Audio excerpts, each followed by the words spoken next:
La méditation de ce 17 mai est intitulée « Le témoignage de l'Esprit ». L'Esprit lui-même rend témoignage à notre esprit que nous sommes enfants de Dieu. Romains 8, 16. Le témoignage de l'Esprit peut vous faire prendre conscience du fait que vos voix sont agréées par Dieu. Cela est possible lorsque l'on croit à la parole de Dieu et qu'on la met en pratique. Cela revient à se nourrir du pain de vie, ce qui procure la vie éternelle. Étudiez les Écritures en les comparant. Méditez sur la façon dont la vie d'un véritable chrétien est décrite dans la parole de Dieu. La loi est notre modèle de justice. L'apôtre déclare qu'elle est sainte, juste et bonne. David dit « La loi de l'Éternel est parfaite, elle restaure l'âme ». Psaume 19, 8. Le Christ déclare « Si vous m'aimez, vous garderez mes commandements.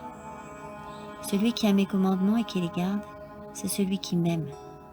Celui qui m'aime sera aimé de mon Père.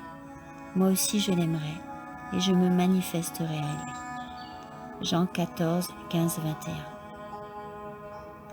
Voici quel est le témoignage de l'Esprit. Si vous gardez mes commandements dans votre cœur, vous demeurerez dans mon amour, comme j'ai gardé les commandements de mon Père et que je demeure dans son amour. Jean 15, 10. Ceux qui respectent la volonté de Dieu ne mèneront pas une vie difficile et malheureuse ici-bas. Prêtez attention à ces paroles du Christ. Je vous ai ainsi parlé, afin que ma joie soit en vous et que votre joie soit complète. Jean 15, 11. Voici le témoignage que nous avons tous le privilège d'avoir, la joie du Christ dans l'âme, grâce à l'approbation de la parole de Dieu, et la mise en pratique des conseils du Christ dans notre vie quotidienne. Nous avons une pleine assurance et une espérance lorsque nous croyons à toutes les paroles du Christ, lorsque nous croyons en lui et sommes unis en lui par la foi. Quand les êtres humains vivent cette expérience, ils ne sont plus sous la loi, car la loi ne condamne plus leurs actions. Le Christ est précieux pour ceux qui croient.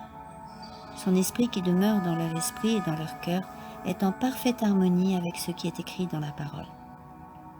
L'esprit et la parole sont en parfait accord.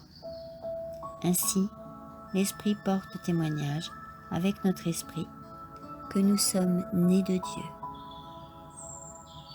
Amen.